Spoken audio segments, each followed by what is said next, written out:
All right, I'll just share my screen with the document, and we'll start promptly because we have quite a tight schedule. There you go. This is our document. For those of you just joining, we do have a link in the chat. Please let us know if you can't see that, if you joined later, and we can repaste that in. It'll get you to this master document. And the master document has links to, I believe, all of the materials that you need, and some notes on how the session will proceed.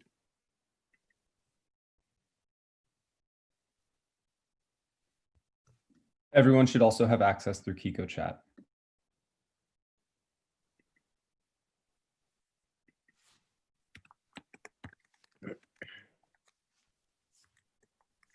And as you see some folks already doing, please add your names to the attendee list down here.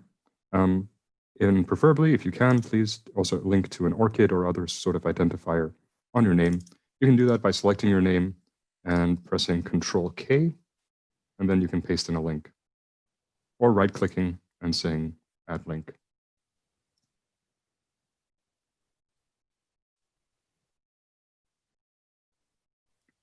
Okay, we are at the half hour, so I believe we'll kick it off promptly in time so that we can have a lot of comfortable time in the breakout sessions for us to work. So welcome, everybody. We are live streaming also, so please keep that in mind, and the session will be recorded. During the session, if you need help of any kind, please ping us in the Zoom chat. You can use the help tag. It's dramatic, we like it. You can use the help tag and one of us will assist you. Please do share your name and affiliation. You can do that in the Zoom chat itself to introduce yourself, or better yet, put it down here in our attendees list, where you can link out to your ORCID or other institutional identifier to help us know who you are, and perhaps even follow up. Just for you to know, at the bottom of this document, there are two sections, one for general notes and one for Zoom notes. So if something comes up and you're really interested in it, or you have an opinion that you want to share, but maybe there's no time or space in the chat or verbally, please just add it to the notes section and optionally with your name so that it gets recorded and synthesized. Of course, we are operating under the ESIP community guidelines. Keep that in mind. And if you feel that anything is an issue, there is a way to then report that issue to ESIP, and they will follow up on it. Right, so with that, just getting to the goals of this session, this is, as described in the Kiko chat and the shed, this is building the pool. This is designing the pool. It's really about visioning. It's really about saying, okay, how do we get all of our activity that's been happening inside ESIP that's related to digital knowledge handling? So that could be ontologies, it could be ontology repositories, vocabularies, anything of that kind. How do we get it organized? How do we federate it? And how do we start interoperating? So that's the main goal. Just really blue sky thinking. We will have some short introductions and short sort of statements, interventions, as we've come to call them, that will be presented. And then we'll quickly get into the breakout rooms down here, where you'll be assigned to a breakout room, and there will be one of us inside those breakout rooms, and we will then move you along 3 documents where we'll just gather blue sky thinking about this. We won't have time to do a report back, but what we will do is go through those things that we've gathered and create a synthesis document, which we will then email to all of the participants that have listed themselves up here. Again, that's why it's important to have your institutional identifier so we know your email address. And then that's how we close the session. Okay, with that, I'll hand over to Gary, Gary Berg-Cross, who will give our first presentation. Gary, you will share your screen, I believe, yes? You have to stop sharing, yes, I can do that. Okay, I think I can do it now. Thank you for that, Pierre, for framing everything. You're welcome. You have 7 minutes. I'll give you 8 because I'm nice. You are. So let's see if I can get this thing to work properly here. So I'm Gary Berg-Cross. I'm part of the semantic harmonization group within the semantic tech cluster. And some of the others that you will hear from or contribute to this are listed on the bottom here. And I'm very happy with my fellow organizers listed here to provide some introductory visioning of what we would call, and it is a mouthful, an operational grade level digital knowledge commons for Earth and environmental, perhaps space sciences, which is here. So this diagram is pretty self-evident with the challenge of massive amounts of data that we have to handle and dealing with. We believe this can be addressed by a digital knowledge commons, and so we're going to discuss that vision. See if I can get to the next slide. This is slide 2, illustrates the fact that on the left, that data exists in silos and comes in various forms of unstructured, formally structured parts.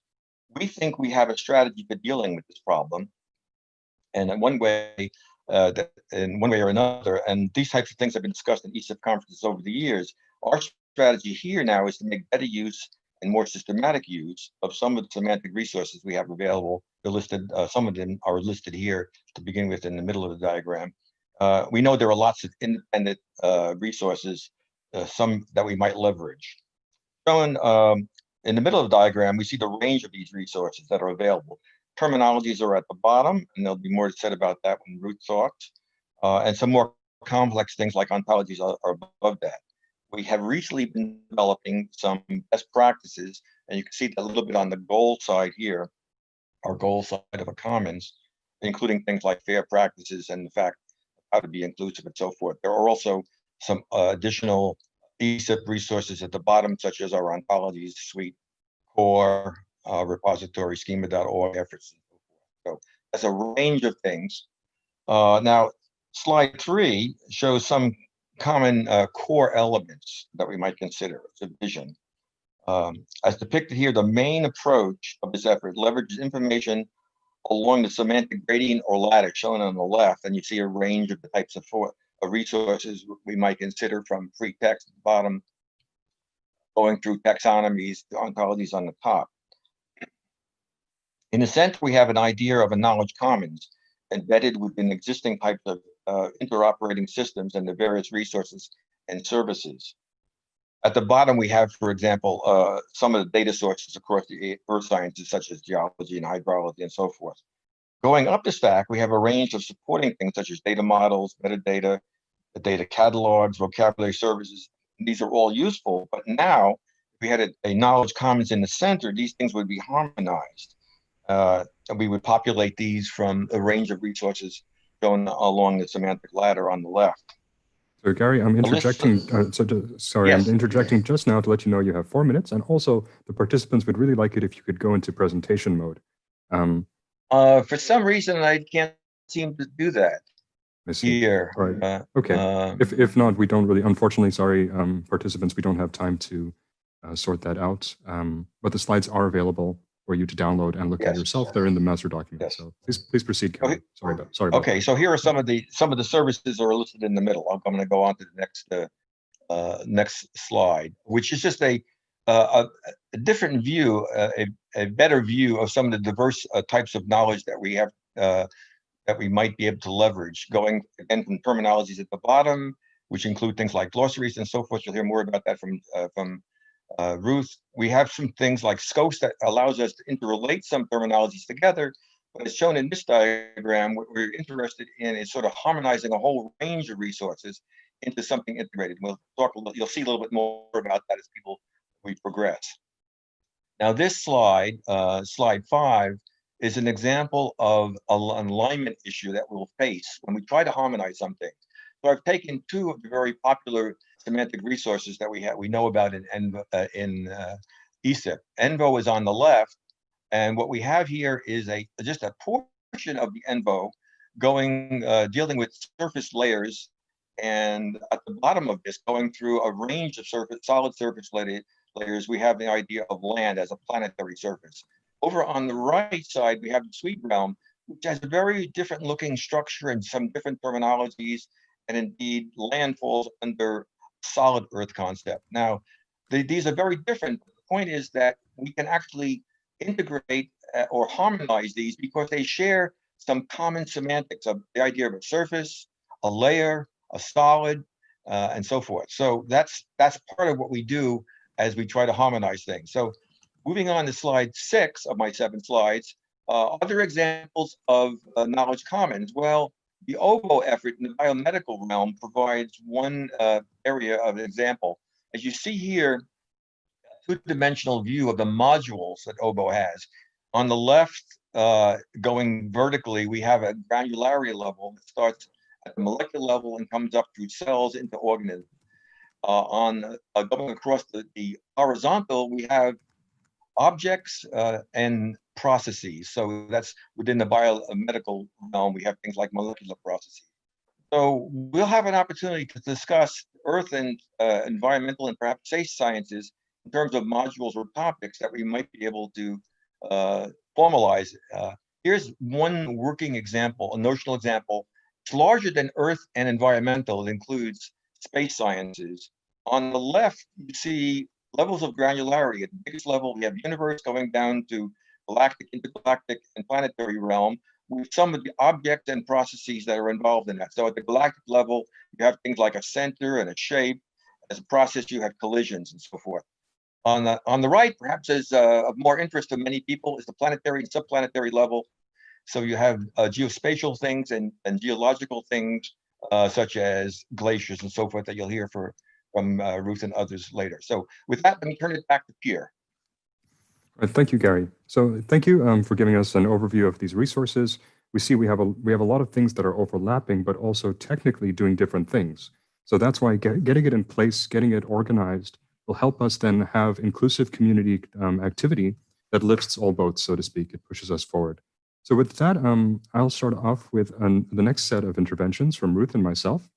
I'm talking about some people who would be very interested in this thing coming together, and briefing you on the project and how they would probably use it.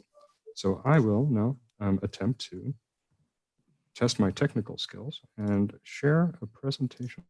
Let's see if it works. So you should all be able to see that. Let me know if, can someone confirm, please? Yeah, we can see it. Right, thank you. Thanks, Kai.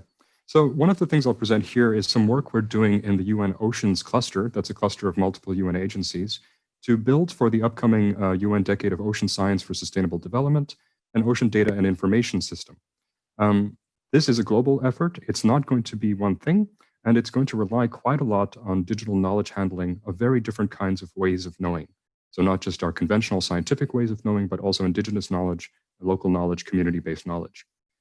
So this is a little briefing on that. There's more to do, and I'll share links on that in the actual slide. So the mission of this is to create this robust framework, this architecture to allow different ocean stakeholders to push their data and knowledge into a global system. And we're just using this metaphor of a digital ocean ecosystem because it has to behave like that. It has to be organic, it has to interlink things, and it should allow diversity, right? So it shouldn't allow a cyber diversity that's quite high. The current thinking, or what is often done, people build hubs. They pull in a lot of data to central aggregators. These, of course, have a role, but this is not scalable or maintainable. Very few people are willing to fund that sustainably in the long term. So often nodes will try to do individual exchanges, which is great, but at the same time, it's hard to know about. So what Otis is thinking is moving that into a completely web-based solution where the web itself is the collective hub of all of these nodes. Of course, when you're talking about that, we're talking about Tim Berners-Lee's vision, and we're talking about linked data, as open as possible. So that's an important part of it. And of course, the linked open data semantic web standards will be a driving force in this effort. The concept, as we said, it's a digital ecosystem, must include high cyber diversity, but the rules of ecology have to sort of be the same, otherwise no one can talk to each other. So that interoperability aspect, we're partitioning off into an effort called Otis Arc, the architecture underneath Otis. And this will involve a lot of schema.org, it'll involve a lot of ontologies, and we are looking for communities to help lead that. This is not something that the UN would do internally. So ESIP is certainly a community that is one that we hope to engage.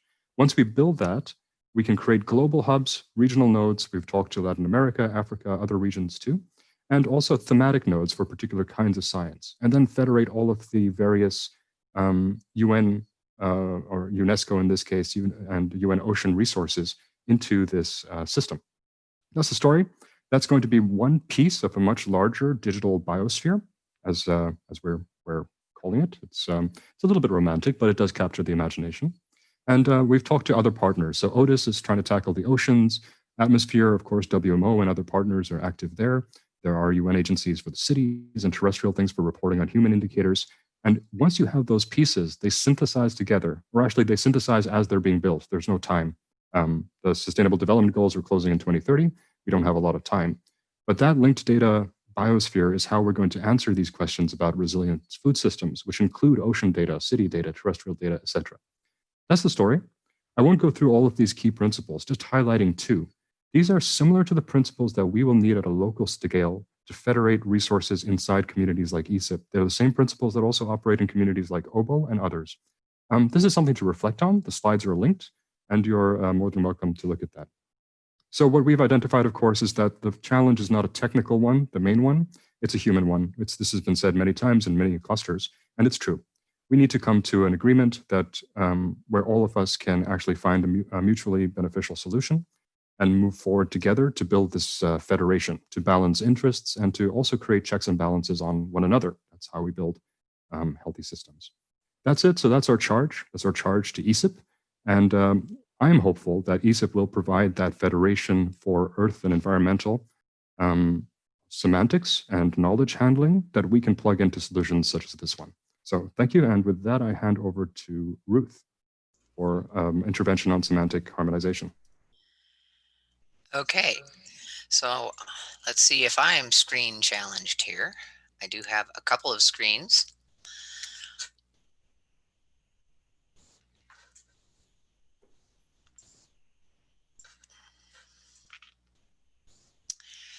And these slides are not yet linked, but they will be. I just have two slides to start with, and then I want to talk about higher levels of semantic harmonization. Earlier, Gary talked about how, you know, there's many levels of semantic resources ranging from... Sorry to interject, Ruth. We're having questions. Could you please go into presentation mode if possible? We're still seeing the slide mode. Interesting, because I'm seeing presentation mode.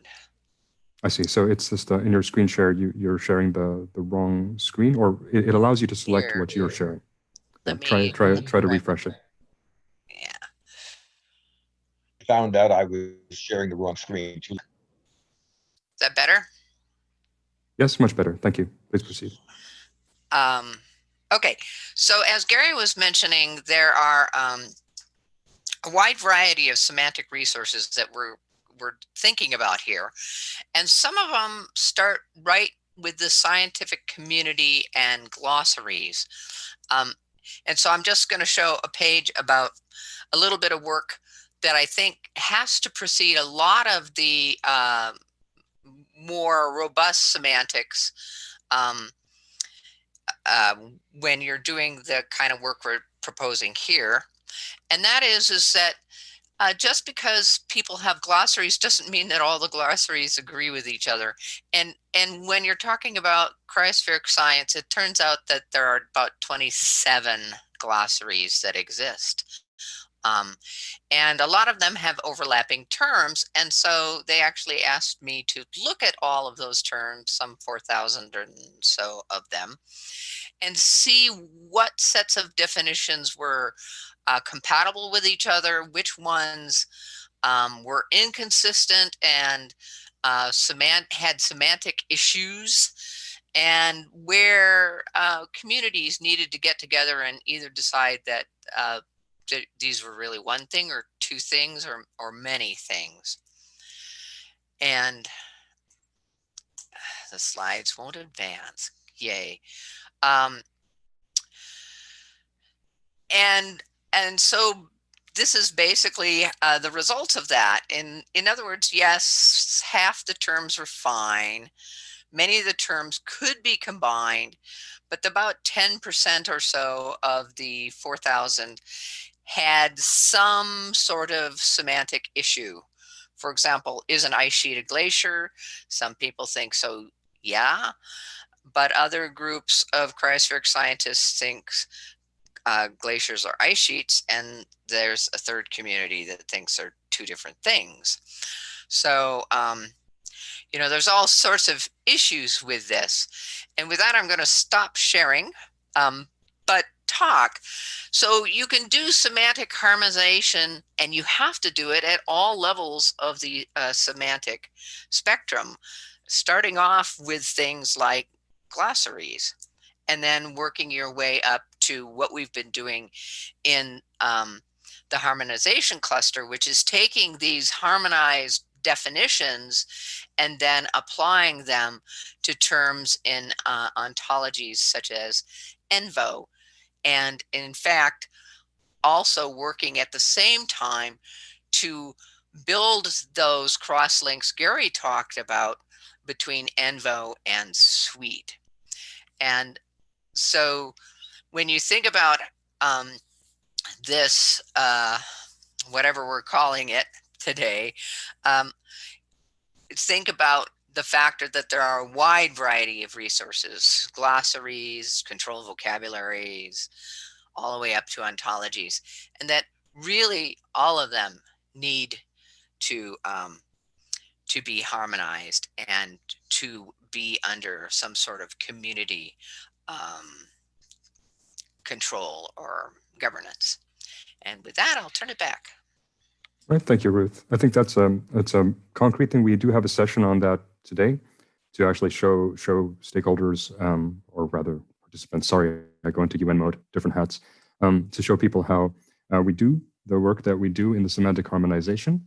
And that right now it's Suite and ENVO, but that cluster can really help weave the fabric of a federation together. So indeed, that's what we're certainly looking for. Okay, we're going to shift gears slightly here, and we're going to give some time to James Overton, a guest from the OBO Foundry and Library that Gary had mentioned earlier, to share some ideas, successes, and also lessons learned about trying to build such a federation in the biomedical sciences. So James, are you able to share your screen?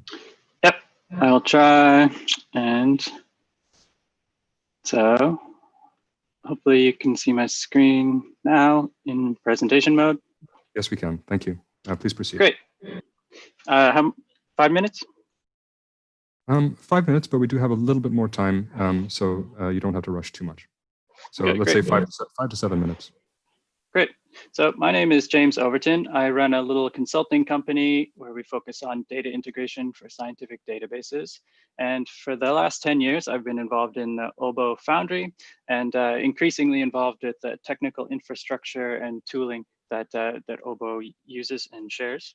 And today I want to tell you a stone soup story about OBO and get on kind of more of the nuts and bolts about how OBO works. So if you don't know, you can check out this link.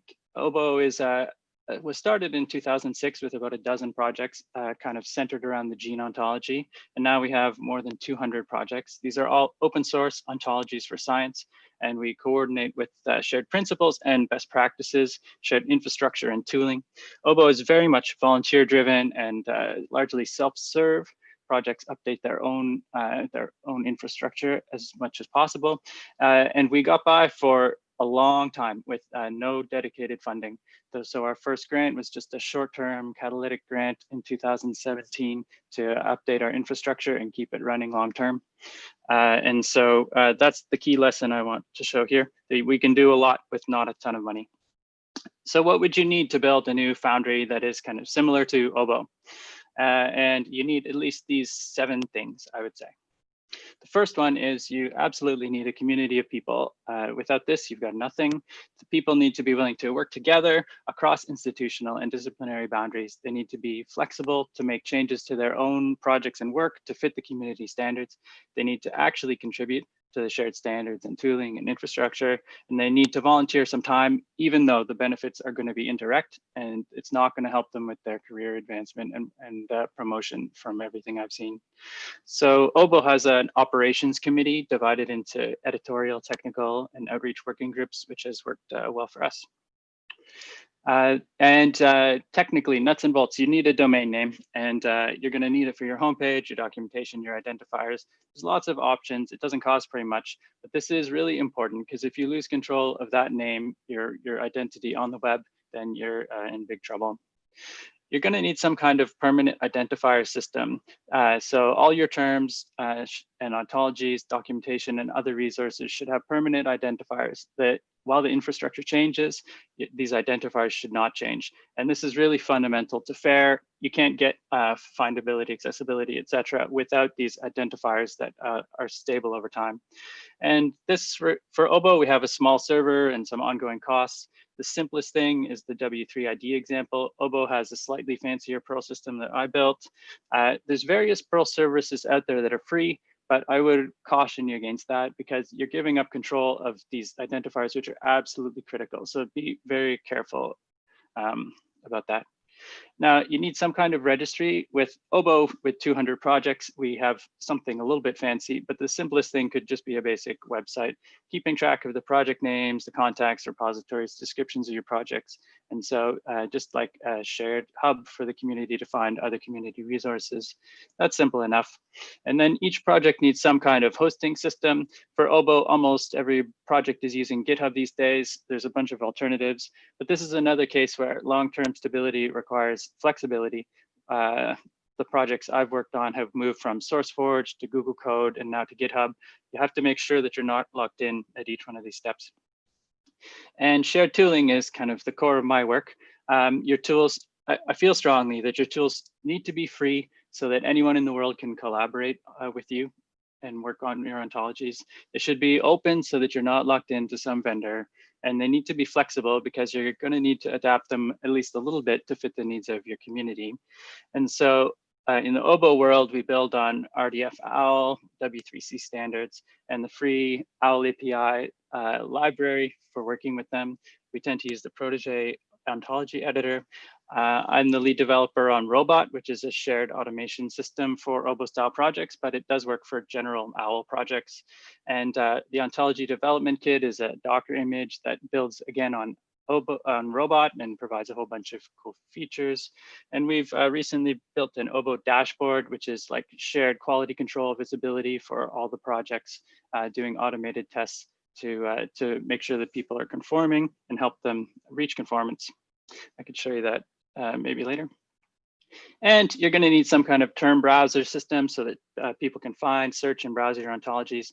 These ones there's a whole bunch of options and they're free, but keep in mind that they each have their own priorities. So if you aren't building the system yourself, then you're the people who are running the system and actually paying the bills, their priorities are going to be prioritized. So my closing thoughts are, again, people are really the most important thing. Without that, you don't have anything, but you're going to need some infrastructure and some tools. They cost a little bit of money. The community needs to keep control over these resources. So you're making long-term investments. You're asking people to invest in your community and your systems. They need to be there in 5 or 10 or 20 years. And the only way to do that is to keep control over these things. Standards are absolutely critical for science, but funding for them is really scarce. And OBO shows that you can provide a lot of value with just a little bit of money.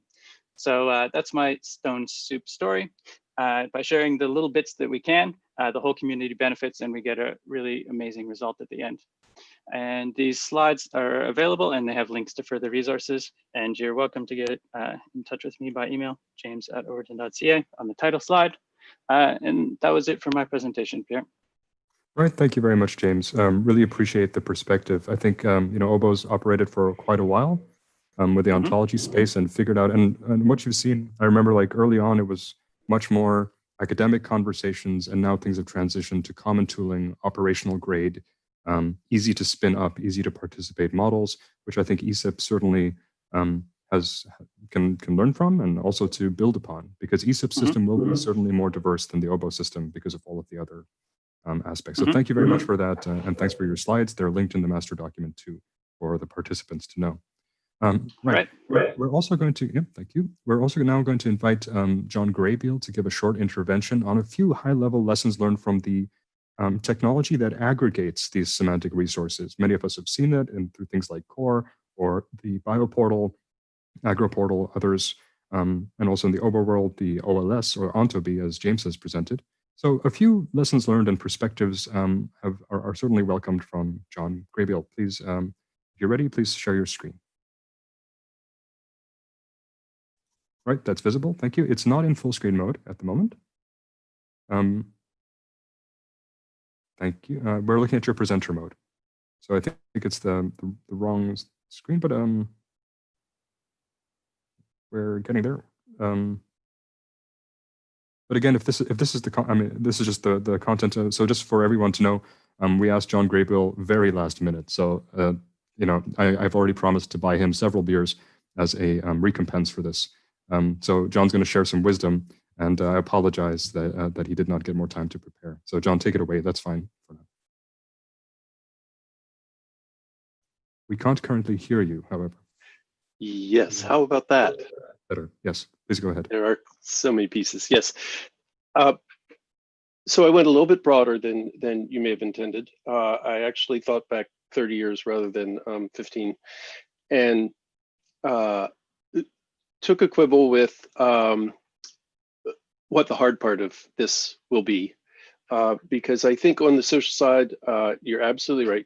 The engagement, what we need for this to be successful is engagement that we'd like to see from everybody, and we'd like to see that happening at all different levels of the organizations involved, individuals all the way up to institutions and nations and so on.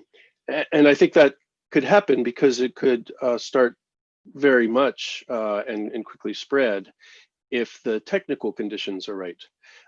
Having seen a lot of cyber infrastructure efforts come and go over this period of time, I think that the technical side is potentially the harder side.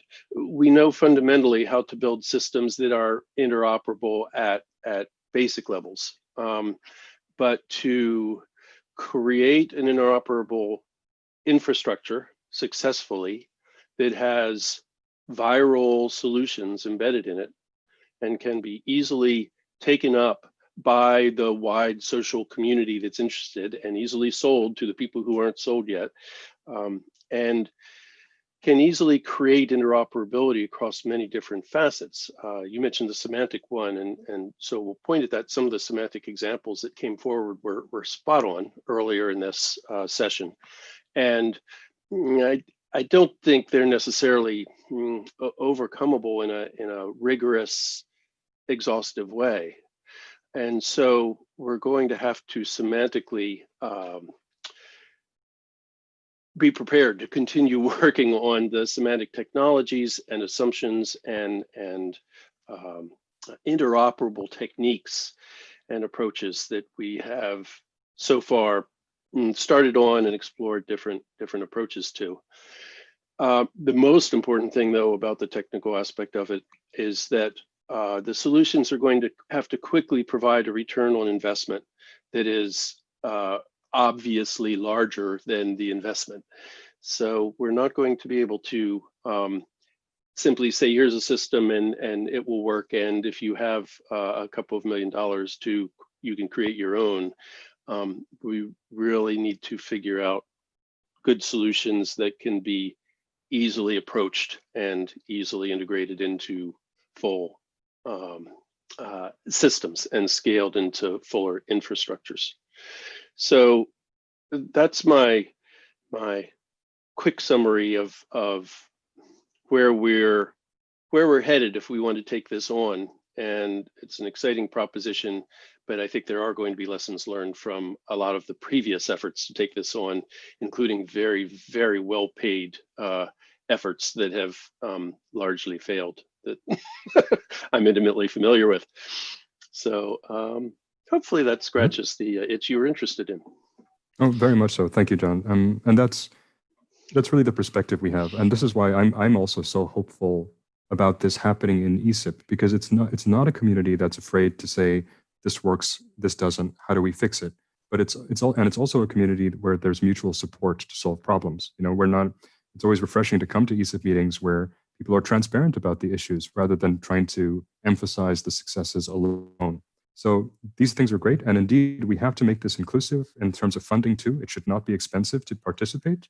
We just need to leverage the brain power all over the world, really. And when we are engaged in communities that simply do not have the resourcing to build complex technical platforms, but they have incredible knowledge and skill, things that have been set up in terms of repositories or other federations should help them to do that. So it's really great to hear. Capacity sharing, development, certainly dimensions that many stakeholders are interested in. Right. Thank you very much all for those pretty tense, but again, spot on and distilled provocations.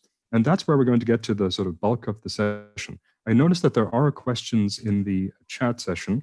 We will save the chats. And we will also put some of those questions into the master document. Be reminded that there's a Zoom notes section at the bottom. I see there's already stuff in there. Please, if you have questions that you want answered, add them there. And if you are one of the speakers, please take a look at those and put in some responses underneath, perhaps in a different color, like red or so. But with that, we're actually going to get to the interesting bit where it's your brain power that we need. If you look at the bottom of the document in the table, you will see the several breakout rooms that have been prepared. What's going to happen is going to be it's going to be randomized, right? So to keep things interesting and to also diversify things up a little bit, we will randomize everyone into the breakout rooms. Now look for these names. So that's Mark Schildhauer, Gary Berg-Cross, Ruth, etc. If we are in one of your rooms, now this is an experiment, so let's be brave and courageous here. Then that is the room. So if you see me in the room, you're in breakout room 5. Yeah, that's how we're going to roll. And then your documents are here. The leads will have 15 minutes per document where we're just brainstorming. You can do this silently or you can do this with discussion. It's entirely up to you. If you see more than one lead, that's our problem. We will run over back to the main room and we'll be assigned to another room where there isn't a lead. Okay, so give us a little bit of time at the beginning to get ourselves organized and the leads in the right room. But once you're in a room, you can already look at the first document, the scope document, and start adding content while we figure ourselves out and weep uncontrollably as technology overwhelms us. But this is going to be the fun bit. So please put it in and we'll meet back in the main room. We'll all be yanked back at about 12:50, or sorry, 12:50 your time. So in our time, that's going to be 16:50 Central European time or 14:50 Universal Coordinated Time. So let's, yes, Megan. Quick question. Yes. One thing I realized yesterday is that if I leave a group and one of the groups meets in this main room, then the folks who are only watching the stream can actually engage or watch something happening instead of just seeing a black screen. Is that something you'd be okay with if I left a group here? Sure. You can take my group over here. So room 5 will stay here, and I will assign the rest of you to other rooms randomly. All right. Pierre, are we supposed to then spend 5 minutes roughly each on scope, principles, and operations? You have 15 minutes each. 15 minutes each. 15 minutes for each. Okay. Oh, wow. 45 minutes. Okay. Yeah. Don't worry, Mark. Don't worry. It's early here. I need probably 2 more minutes. I apologize. Sure. Not to worry, but thank you. So this is a bit experimental. This is also because we have creative ways of understanding the Kiko chat space, and Megan has been very patient with us, and we're trying something new. Thank you, Megan. Mm-hmm. One of the first things the groups will have to do is decide which the 3 things they're going to tackle first, right? It doesn't necessarily have to be scope. If you have a consensus in your group, but you will deal with all, so you're certainly welcome to start where you want to. Do all the groups have the same assignment? Yes. Everyone will see the same prompts, and they will see the same documents copied. But they each have their own documents, so you're not going to be writing on each other's documents, just so that it's not too chaotic. And we'll synthesize that at the end of it. We'll leave everything open, of course, so if you want to check back or check what other groups have done later, that's totally possible. What's the prize for the best group output? We'll get graded, right? Well, I don't know. Quantity and quality, always an issue.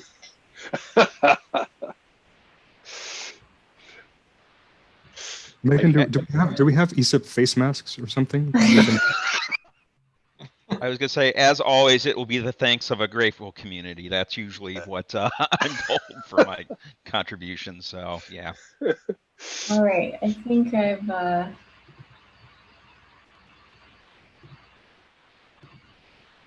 He's ready to pull the trigger. Properly. Okay, yeah.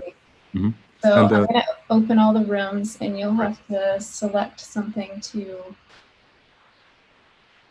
be able to enter the rooms. And then how long? Sorry. We will go until 12:50. Okay. So 10 minutes to 1, we will end. 40 minutes from now. All right. All right. Happy speaking, everyone. Thanks, Megan.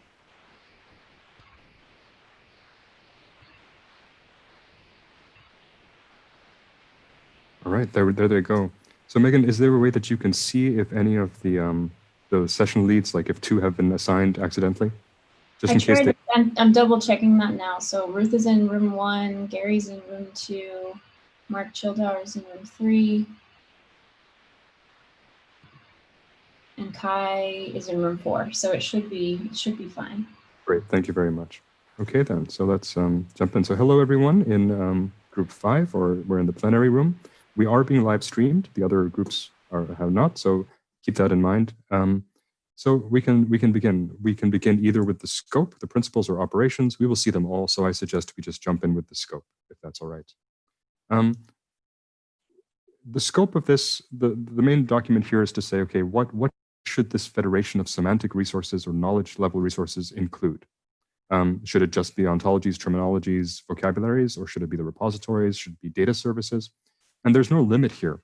So my suggestion is that we actually spend 10 minutes of just writing, right? And during that writing, if you have a question, please speak up.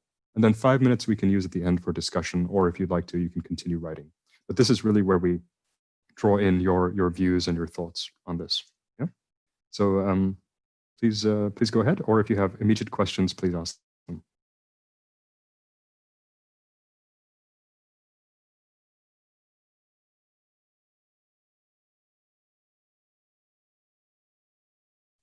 Oh yeah, I should mention that this is a putative name. This Federation of Semantic Resources for Earth and Environment. We thought of the acronym first, of course, SERENE, and then came up with the rest. But that's still open for discussion. So if you have any creative ideas for naming, we're also open to that.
Right, we did start a little bit late. So we have 5 minutes left on the original schedule, but we'll have two minutes more of writing time before we just open up for discussion. So we can compromise a little bit there. If there are if people are stuck or if they have questions, we can already start discussing them. Others can certainly turn down the volume and continue to write if they wish.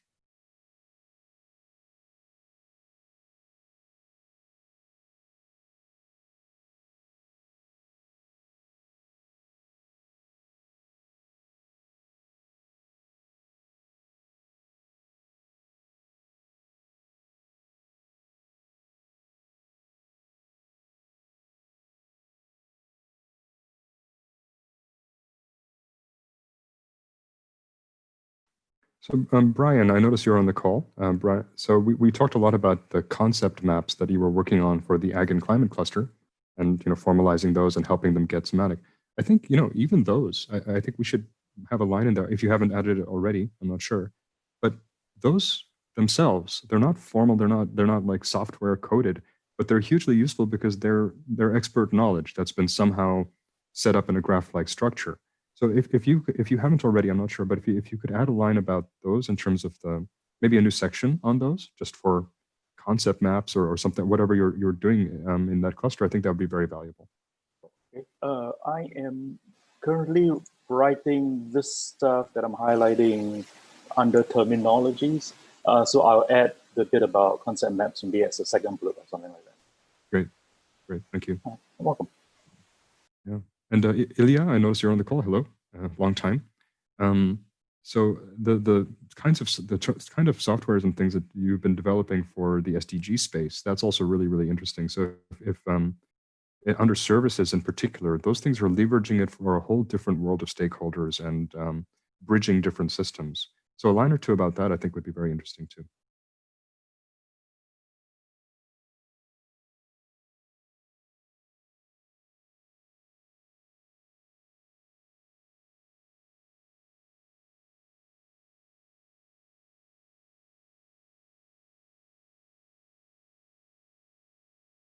Okay, we're nearing the end of the time for this. We're kind of light on the content section. And this is sort of interesting to us. Like we saw that in Gary's presentation, things like mountains and lakes and rivers, that's of course, interesting to ESIP.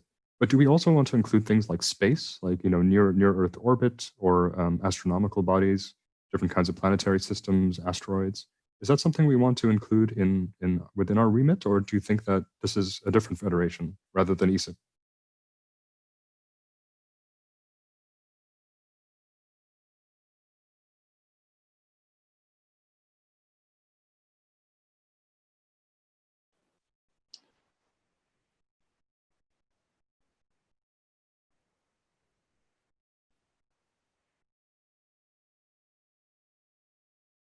Actually, Megan, perhaps you can help there. So I know that ESIP, of course, interacts with the space community, but is that considered part of a core part of its mission, or is it really more Earth-centered? I mean, it's in the name, right? Yeah, I think. Have there been any discussions moving towards space? Not that I have been a part of. I don't think that ESIP makes a habit of saying no to much, but we do lean heavily on that word in our name. I could imagine, based on one of the talks that was given about also considering sustainability in space, that would be one reason to actually include space in this context. Because the more, we have it semantically harmonized, the better we can also talk about it and make sure that we use it sustainably. Yeah, I think that's a very good point. The talk was on space debris, I believe, like preventing us for other launches and things because it's getting kind of junky out there. So yeah, yes, I think exactly. that's something important. I'm going to add a little thing, links to UNUSA. There's a UN agency, the UN Office of Outer Space Affairs. It's pretty trippy.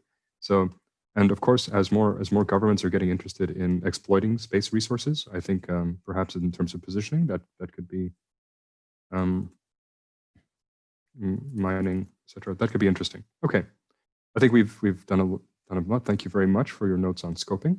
If you're still working on something, please keep going. But we should now start to move over to our principles document. So that's breakout 5, principles in the master document. If anyone's stuck or lost, please say so, and I'll paste links in the chat. Right. So we're hopping over. So this document about the principles, this is more about like, okay, what does it take to be included in this federation? Like what principles do we have to adhere to? And we don't want to be too prescriptive here, but at the same time, we do want some general ideas, like, resources should be as open as possible. They should try not to be redundant, for example. They should try not to compete with one another. They should collaborate rather than compete. So this is more like the ethical considerations here. So there are a few suggestions here, but again, these are just suggestions. So please create your own headings, subjects, etc., to expand this. So let's do that for 10 minutes. Of course, if you have questions, please interject.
So I put in a little section at the top, and it's a question because I don't have the answer. So if you also have a question, if you have like a quandary and sort of saying, well, I think this should be a principle, but I'm not sure how to do it, that's also fine. We don't have to come up with solutions here. It's really scoping.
All right, so I'm not seeing very much typing. So perhaps there are questions, or would we like to discuss some of these?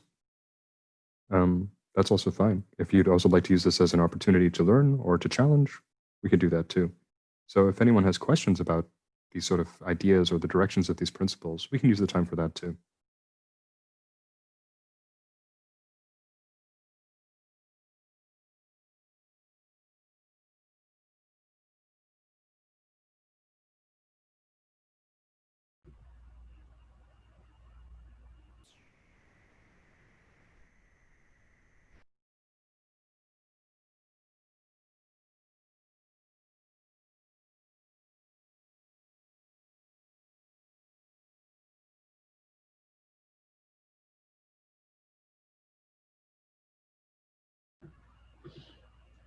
And I might encourage those that are here and active, if you're comfortable, to turn on your camera just so that we know you're engaged.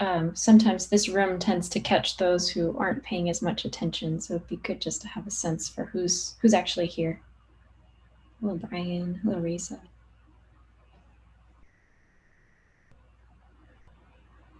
And no pressure to the rest of you, but a recommendation.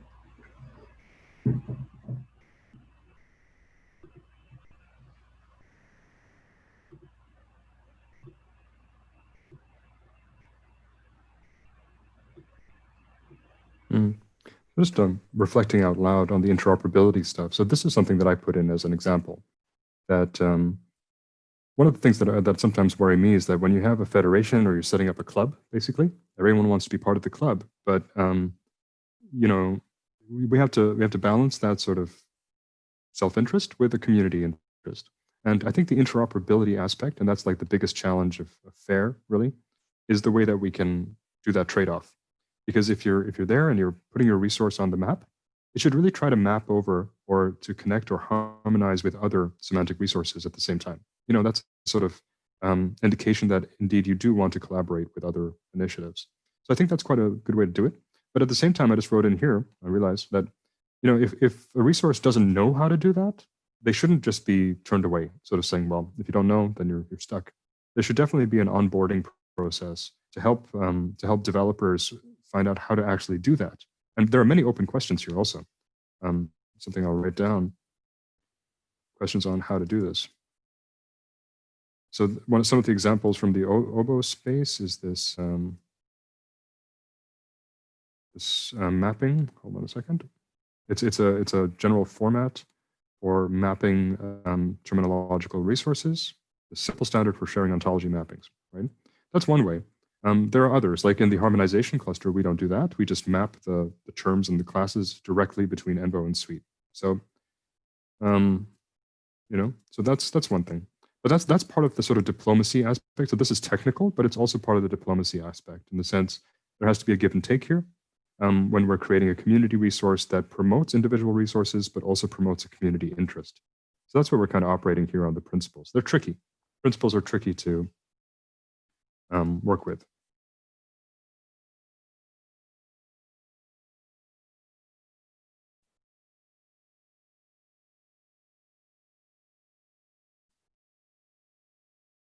Okay, so we are at the half hour. We're at the half hour and we have until 50. So we seem to be a little bit stuck on principles. We can come back to that, but let's move out to the operations then. Is that okay with everyone? So Brian, is that okay with you? Yeah. Teddy, Gilbert, Ilya. We haven't heard from you. Hi, yeah, I got here a little late. I had another meeting, but that's fine. I see. So we're working on these documents and like just brainstorming. Really, it's really blue sky thinking. We do have 5 minutes, so maybe we just do some introductions. I probably should have done a round of introductions first. Yeah, Megan's smiling, so that means yes, Pierre, you should have done a round of introductions first. So, so we can do that briefly. So I'm Pierre Buttigieg. I'm the co-chair of the Semantic Technologies Committee in ESIP, and I work with the Semantic Harmonization Cluster and other groups around the world trying to bridge semantic solutions. So perhaps then Megan, I think everyone knows you. But yeah, I'm ESIP's community director. Nice to see you all here. Great. Brian? Hi, my name is Brian. I'm based in Washington, D.C., mostly involved in science, technology, and policy issues, and I'm co-chair of the Agriculture and Climate Cluster. That's about it. Great, thank you. Next on my list, Hamel, last name Hamel from Esri.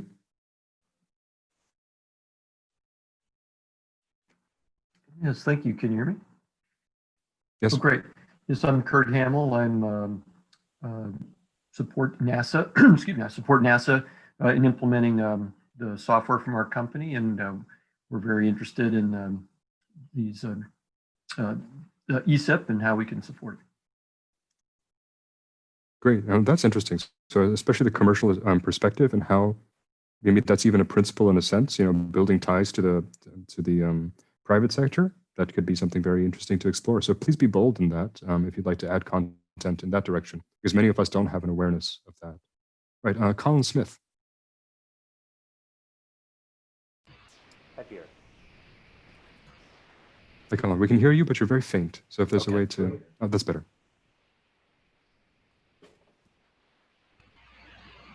Could you introduce yourself briefly? Yeah, sure. I'm Colin Smith with the Environmental Data Initiative. I'm a data manager, and I am arriving quite late to this session. My apologies. Colin is involved in the information management code registry, just by the way.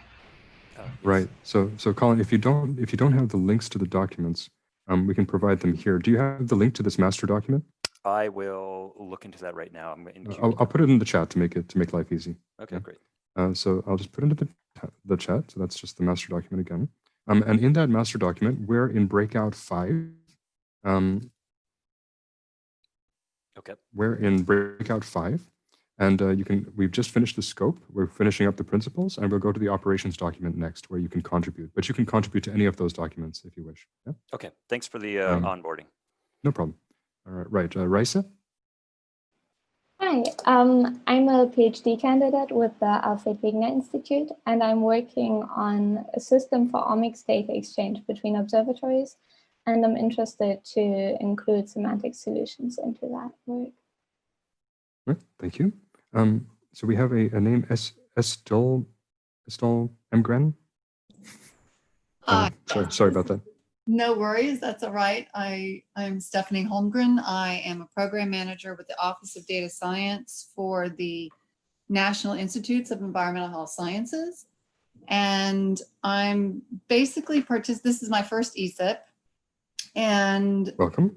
I'm basically interested in this conference for two reasons. One is, although our focus is looking at how environmental exposures impact human health, we do, or I should say we have expanded our mission to incorporate a lot of information that comes from emergency and disaster response, climate change information. So a lot of geospatial, spatiotemporal data is of interest to us.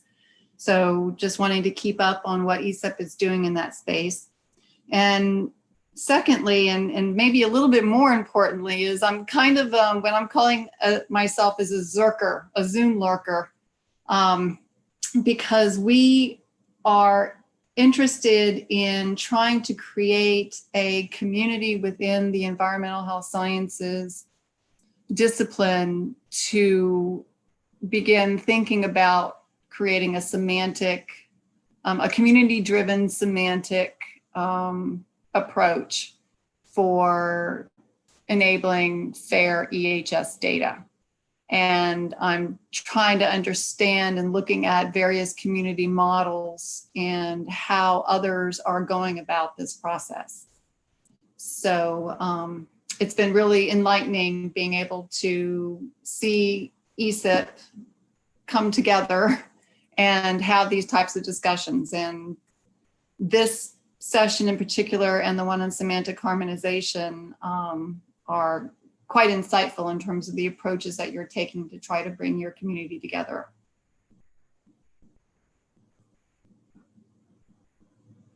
Thank you for that. So I just added a new thing on the principles, actually, based on what you said, because one of the first things that conferences I went to as a PhD candidate was to an NIEHS meeting on using semantics to bridge environmental and health ontologies.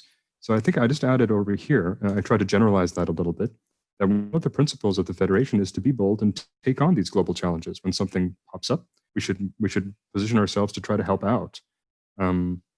Fields. And because of the links to OBO and others that are emerging, we're actually in a position to do that and help communities such as yours interface with existing federations and build your own interoperable ones if necessary. So thank you for that. Please elaborate on those sort of points too. That's very, very useful.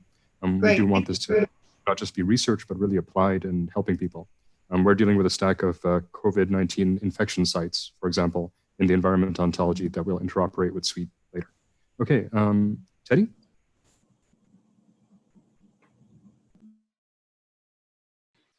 Sorry, I was muted. Hi, I support the Earth Data website. My name is Teddy Gelbert at NASA at Goddard. I was recently given control of a project, excuse me, to catalog Earth science communications at NASA. So I'm just trying to learn anything I can regarding ontologies at all and the semantic web. We're using an ontology tool called Mondeca, which is based out of France. And at this point, we're just cataloging web pages. We're going to soon be adding social media and possibly doing the tie-in with some published papers of NASA scientists that Abby Seidler's working on at the moment. Yeah, so I just need to know anything I can about ontologies at the moment. That's kind of cool. And indeed, this could be, I don't know if this is a principle or a scope thing. We can move it around later. But for example, I'll just say something like elevate catalogs, because also in the Otis case that I presented with the Ocean Data Information System, there are lots of catalogs and systematic collections of information. And we need to find a way to onboard those and to upgrade them as easily as possible so that you don't need to complicate your daily work because there's enough of it when you're doing cataloging. But some way that we can ingest those and then enhance them to feed into the semantic federation would be a very cool thing to do. So if you have more to say on that, please do. This is somewhat similar to what Brian deals with the concept mappings. So Colin, did you introduce yourself? I believe so, right? Or Yes, I did. yes, you did, of course, yes. And then Ilya.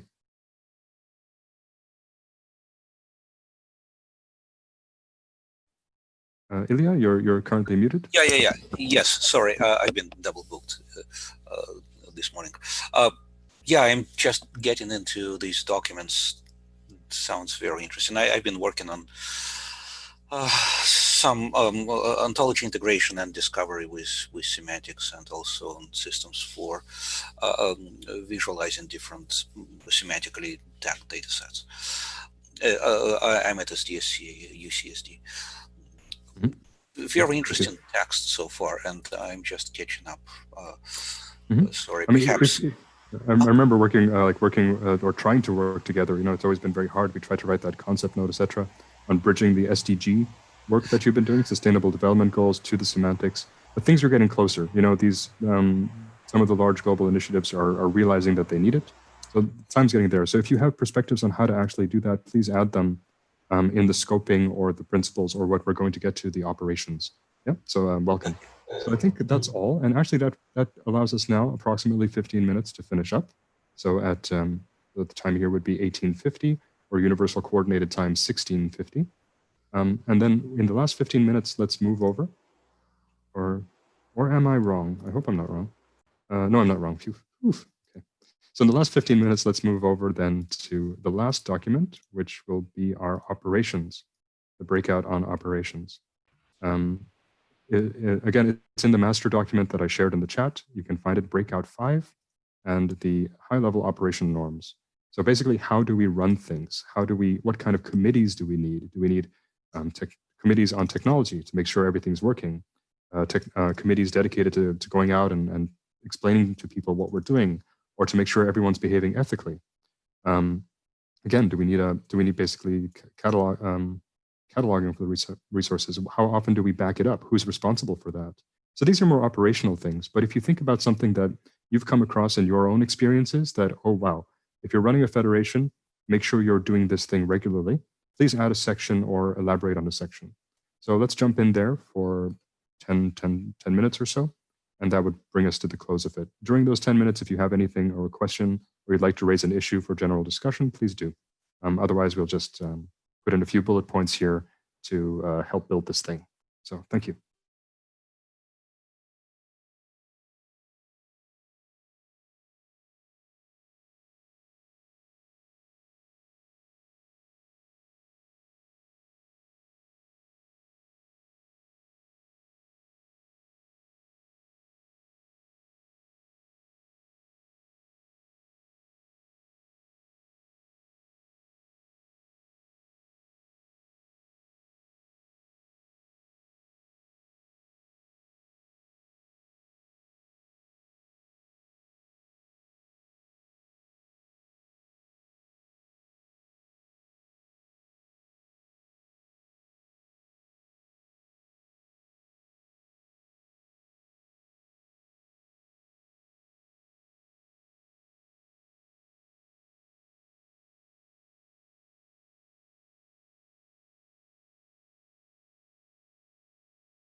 Right, I see that some people will,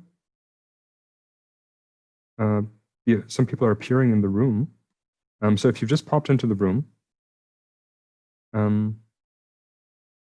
it's still mostly our team here, but if since we are the main room, just be advised that people might start coming in from the other breakout rooms. Don't be alarmed. You know, they're all friendly, and we will then just we'll proceed and start the wrap up. But they'll be prompted to come back in just about 5 minutes. So let's see. How much time do they have in that prompt? in 5 minutes, it'll say you have 60 seconds. Ooh, scary. Is there any way you can make it like 2 minutes or something? Pull them back sooner? No. I mean, give them more time. Let them know they're going to be pulled back in 2 minutes or so. No, but they knew what time. That's true. That's true. Mm. It's a very intense 60 seconds.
Okay, so I put in some points. Please continue to do so until our time is up. We still have some time. We still have about 5 minutes or so. But I was very interested in the National Institutes for Environmental Health case and others, because this is somewhat similar to how, for example, UN systems and others approach technology experts. They say, well, we're very interested in your technologies. How can we use them to address a certain global issue or solve a certain societal or address a certain societal issue? Yeah, at the NIEHS, are there, so that negotiation can sometimes go very well, and sometimes it's just like there's a big divide between, let's say, a technical expert and a policy person. Do you have mediators in that space to help that conversation happen?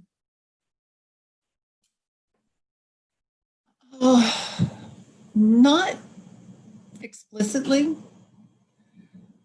I think I'm not fully aware of the extent that often comes up. I mean, I have seen it happen personally a handful of times. I'm sure it happens much more than my own personal experience can account for. Typically in those situations, there's not a specific person in the room designated to help moderate that type of conversation. I think someone usually who we consider a quote unquote bridge, right? Somebody who's maybe worked in the policy space and maybe now has more of a tech role or vice versa, tends to end up trying to do that type of mediation, trying to, basically bridge and come to a compromised position. I don't know if that no, that sounds really your question, but no, it does. and then sometimes that person may not be in the room, right? And you end up just having numerous go-arounds to come up with what is an acceptable path forward. So yeah. No, that sounds really familiar. It's the same. It's the same here. It's just that you happen to have an individual that can communicate well or has joint experience, and that's great, of course. But at the same time, I think that's something we have to think about for training. I see a training point here. That we also have to consider that in training. This is something in the UN system and others. This idea of digital diplomacy and also teaching the digital people to be more think a little bit more like diplomats and vice versa is something I think it's really important, especially when we're dealing with knowledge level resources like semantics, because we're getting close to what people believe and what they know and what they believe they know, as opposed to just data, masses of data. That of course needs its own diplomacy. So I think there'll be some sensitivities to that would be very interesting to explore in some kind of I don't know what we'd call that, like interface. I don't know. I mean, if you had to put a name on that role, what would you call it?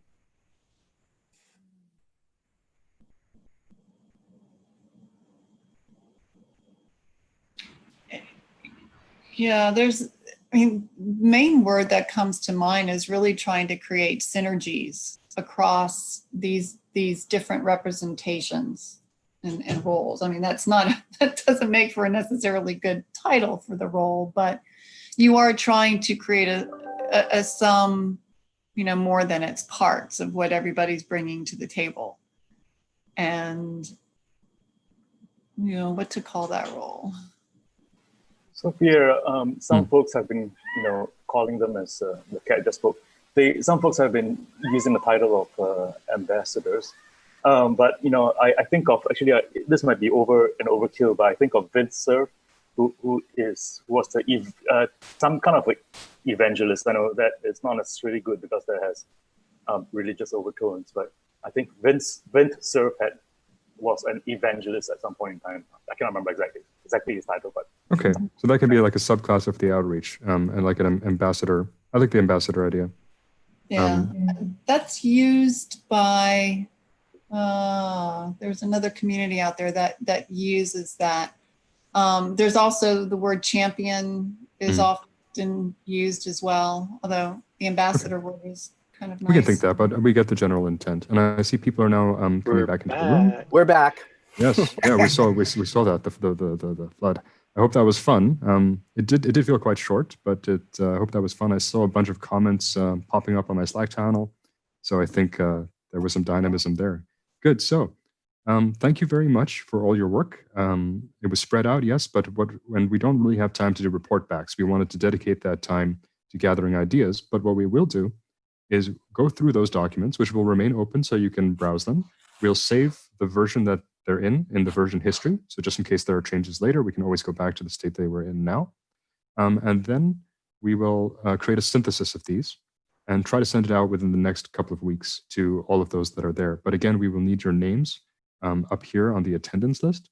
Please put your names there and some sort of indication of how to contact you so that we can then indeed email you the little synthesis report. And again, this is the first step. No decisions have been made. This is just getting a temperature of the water and really visioning how to actually put all of our capacities together into something that people can work with. This is our tool. This is one of our community tools, this federation. So let's co-design it quite well. Okay, so we do have 5 minutes. 10 minutes to wrap things up. And actually, you've noticed in the documents this phrasing, the Federation of Semantic Resources for Earth and Environment, SERENE. That's not a fixed name. So if anyone has better ideas for a name, let's just do it here. Let's in the better ideas for a name. Please just add them, right? So the current thing is the SERENE, which is the Federation for Semantic Resources. I have to remove you guys for Earth and Environment. Yeah. If you have better ideas or other things, please put them in there for consideration. And then maybe we'll have a name contest. Again, we got to get those ESIP masks or whatever set up for a name contest. But in that last time, we have 10 minutes. Again, the thank yous are certainly there for you, but we do have a task from the ESIP coordinators over here that we should take 3 takeaways, right? We need 3 high-level takeaways from this session that we'll transfer to a takeaway document. So does anybody want to propose one right away? These are really high level, so nothing too specific. This could be about community building. It could be about whatever you wish. So you can propose one either in the chat or you can do it verbally. But please, let's take some time to do that. I see. You know, Pierre, in our group, I'm getting an echo. I think the one thing that came across several times was that kind of completely open would be problematic, and that there needs to be established some sort of a governance structure relative to the suitability of content, the need for revisions, the managing the hardware software infrastructure, those sorts of things. So as opposed to like anybody can say anything kind of open, we felt that was just would just lead to chaos and non-functionality. Pierre, this is one, I think from our group, one of the big points of conversation was the real need for outreach to the community to be able to show what's the utility of doing this semantic work, and B, teach people how to do it. And in the most useful scenarios, or the obvious scenarios we came up with were for doing data integration and discovery, and the other one was basically for building forms and stuff for systematic data entry. But the outreach, there's a lot of technology there already, and most scientists just don't, in a lot of cases, don't know what to do with it, or are flummoxed by it and just don't even bother. Yeah, that's true. That's very true. And I think that's important because with that lack of awareness and the need growing, there are solutions that are popping up that people have to create, but they don't have the time to necessarily train themselves properly, or they don't even know how to get the training. So yeah, that's a really strong thing to hear. Others, we don't, again, for the purposes here, we don't have to limit to 3. We can keep going, and then we can triage later. Pierre, I think your ecosystem point was a really important one that I'd endorse, as a takeaway, because I think that's a really powerful way to think about the whole picture. Okay, so like really think about this as develop the ecosystem idea as a, let's say, a framework, like a framework of operations. Yeah. So it's organic, it's inclusive, and robust. So we take the good, and diverse. Yeah. Yes. Yeah. We take the good things about ecosystems. We have to. Right. So the nice parts of the ISO ecosystem idea. Well, let's not forget about nature red of tooth and claw, but exactly parasites, viral pandemic, all of that. So we got to watch out. We actually have to buffer against those things, right? A managed ecosystem, a nice garden. Steve, I thought implicit in your outreach point was, I thought you were going to go this way, was some common tooling, and whether you sort of hinted at tooling as an aspect of reaching people. So I agree. I think tooling is important to make it. I mean, again, the domain users we want to be using, actually taking advantage of these semantic resources, should never have to know about OWL or Turtle or RDF or those things, right? It should be in the tools. So I've never known an ecosystem that does common tooling as a means of being an ecosystem. It's always been common interfaces. So I'm a little confused about that one. I agree, tooling's critical. Good tooling's critical, but making it all common tooling, unless we mean commonly available tooling. I think we mean the latter, John. I think you're reading more technical depth than Yeah. No, but John makes a good point. It's about the interfaces. That's where commonality needs to come. Yep. But everybody has their favorite tools.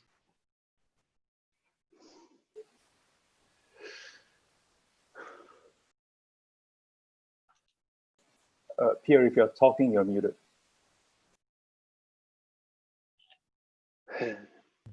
I was just practicing my mime. That's all. So, so common tooling development. So it's an easy interface to promote common usage, but supporting supporting diverse, let's say, underlying tech. Yeah, just to because we need an innovation layer. We don't know what's coming next, right? We don't know what the next big thing is going to be. So the more diversity we have, the better, right? That way, as a community, we can continue to support each other in that. So that's the sort of thing. So this is robustness to future challenges. Yep. Third person. One comment on the tooling, also documentation, right? So the issue is not just having tooling, but having enough information that people can leverage the tooling and extend it for their own purposes, right? So it's not just having tooling, it's having, well-designed tooling and tooling that's well documented that then people can actually pick up, understand, and use, as versus, a pile of parts that are sort of dumped into, somewhere, right? So I think that's one of the other barriers, at least in my common experience. One more point on tooling. This is James. I found that there's a really nice middle ground sweet spot. So the semantic web tools W3C standards are just too broad, too much of tabula rasa. And then say the gene ontology has funding to build their own specific tooling for Go.